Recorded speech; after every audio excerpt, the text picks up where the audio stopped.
is Brendan D'Souza. I'm the technology analyst here at Edison. I'm very privileged this morning to have Baiju and Dan from Dr. Care Anywhere. Gents, thank you for being here with us this morning. Baiju, if I could start by asking you, could you please provide us with a quick introduction to Dr. Care Anywhere? Sure, thank you very much for having us. So Dr. Care Anywhere is a digital healthcare company that I co-founded in 2014. And our purpose really is about transforming people's lives through better healthcare by using our proprietary platform and technology and our employed doctors to bring together primary care, diagnostics and secondary care in a smooth patient experience and patient journey, serving millions of people around the world. Okay, that's brilliant. Baiju, your business is interesting in the sense that you've got the technology and you've got the clinical workforce. Could you tell us a little more about this clinical workforce that you employ, and also how do you ensure quality of the healthcare your team provides? Yeah, absolutely. So quality and safety as a healthcare business is at the heart of what we do.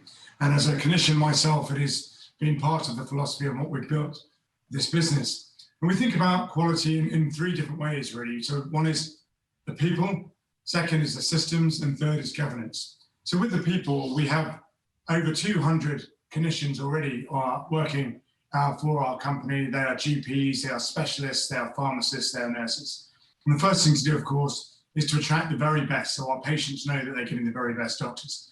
We do this by quite a refined recruitment process, looking for digital healthcare doctors, people who have a significant amount of experience, and are willing to go through our training program. Of course, telemedicine is not Zoom for doctors. You have to be able to do things differently in this modality to ensure you get to the right clinical outcome.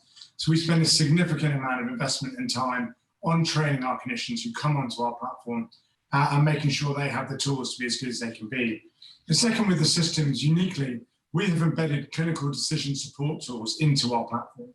What are these? These are algorithms that our doctors can follow to ensure that they deliver the best evidence-based care according to the guidelines. That's great for the patients because they know every interaction they have, they're getting the very latest care. These clinical decision support tools inform and support our doctors on what is the right thing to do, depending on your presenting symptoms, and that's embedded in the platform. It's also great for the insurers that we serve and get those patients through because they know that their members are getting high quality care and they're not getting unnecessary diagnostics or unnecessary treatment. And that's what saves them so much money. It's why they're so keen to push our service out. So that quality bit is actually really essential in aligning a win-win-win between us, the patient, and the insurer.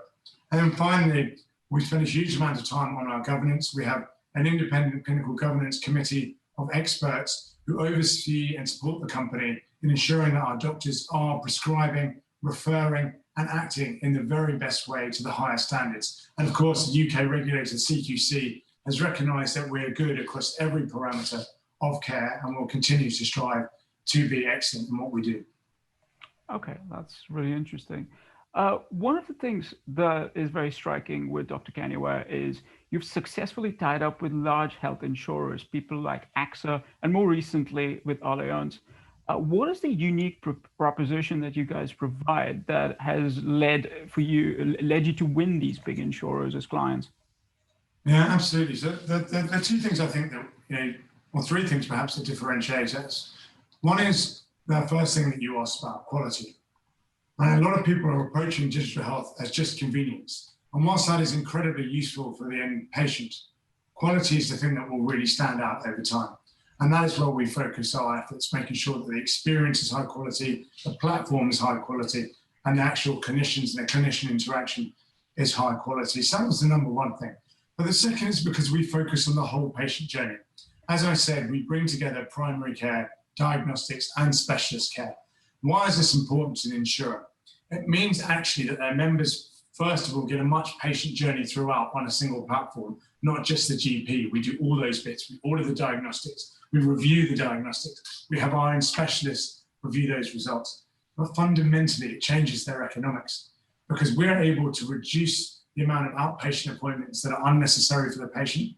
We're able to reduce the amount of unnecessary diagnostics, and we obviously get the benefit of volume control, and get better pricing from that joined up whole pathway.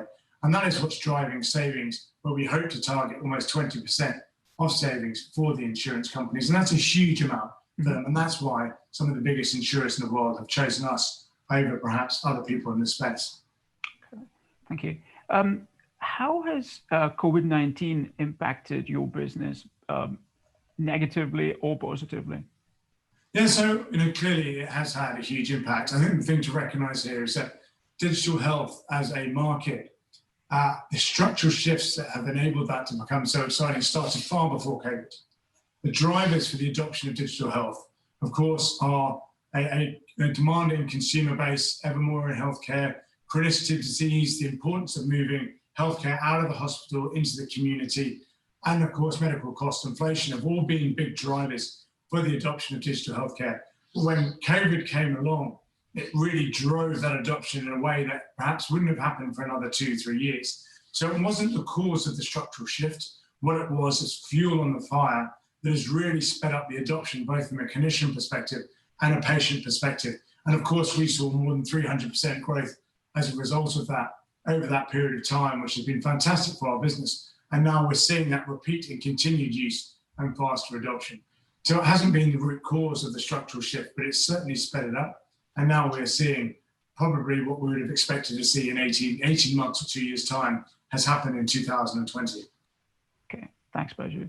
And just lastly, with my last question for you, rather, is looking forward, what are the biggest growth areas for Dr. Canyware in the near term and the long term? Yeah, so we're very fortunate as an organization that we have pretty significant visibility on growth, both in the short, medium and long term. In the short term, as we've communicated to the market, our focus really is to drive activation and utilization of our existing patient base. We already cover 2 million lives, of which over 400,000 have activated. And our focus is on getting more and more of those activated, using our service and getting them into that whole journey that I talked about, the primary care, diagnostics and secondary care, because that is how we drive average revenue per user, as well as a better experience, as well as better clinical outcomes. So the first short-term focus is that huge amount of growth for us within our existing book of lives already in the short term. In the short to medium term, of course, as you kindly pointed out, we've already started to add on big other channel partners like Allianz, but also big hospital groups like HCA, like Nuffield, and other flexible benefits platforms like Purbox that within themselves have millions of lives, starting to then activate them and getting them onto our service and driving more growth. Of course, we've just launched our mental health service, which is a huge problem around the world. There is a huge amount of demand. And again, that will allow us to better serve our patients, increase average revenue per user, and become more and more sticky to our channel partners. And finally, over the medium long term, we are starting to look internationally. We have recently expanded into Ireland, serving patients in the Irish market with our dual registered Irish doctors. That allows us to expand into the European market following Brexit, and we'll be building on that over the coming years. Mm-hmm. It's a phenomenal amount of growth opportunity for us, and we hope that we'll be able to continue to serve the highest quality of care to our patients. Thanks, Baju. Dan, if I can now ask you a few questions just on the financial side of the business. Firstly, can you just start by explaining what is your revenue model and what are the KPIs for Dr. Canyware? Absolutely. So the first thing to bear in mind when we consider our business model is that we are a B2B2C business. That means, as Baju has said, that we go to market through large channel partners, such as health insurers, such as private hospital groups, such as benefit providers, and we provide our service within their membership bases. Mm-hmm. So to use an example here, one of our clients in the UK is Microsoft. All of Microsoft's employees in the UK have access to our service through their private medical insurance scheme with AXA.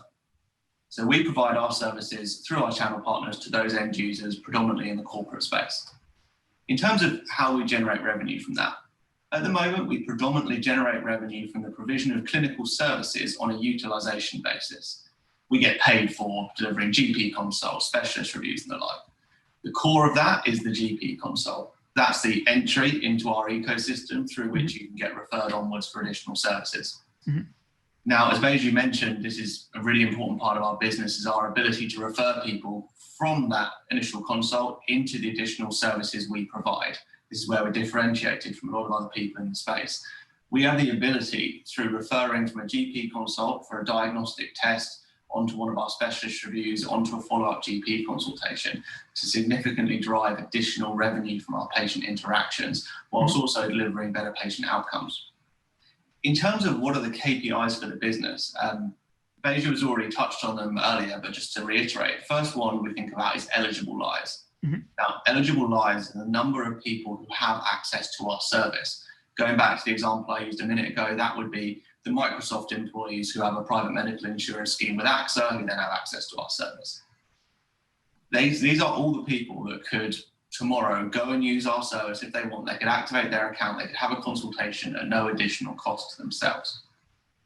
The next KPI is activated lives. This is the number of those people who have eligibility for the service, who have actually signed up for it, who have activated their account and are ready to go and have a consultation. It's really important for us to drive people from that first bucket of eligible lives to be an activated life, because once that's happened, we know that the majority of them will have a consultation, and we know that once they've had one consultation, they'll go on to have a further 1.3 in the following 12 months. So not only do we drive a one-off revenue item of revenue when we convert them, but then we also know that it's going to turn into a recurring revenue stream as we move forward.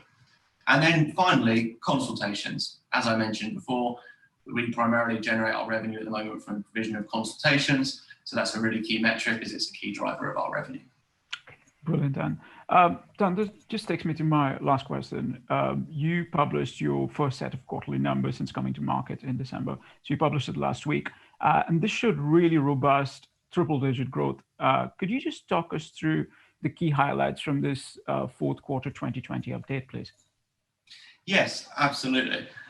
So just to begin with, obviously, we're both incredibly pleased with how we performed across the quarter. We're really happy that we've met the expectations we set to the market. So, it's a fantastic quarter for us. To talk you through some of the key highlights from my perspective, to start with, it's the number of activated lives we have at the end of the quarter.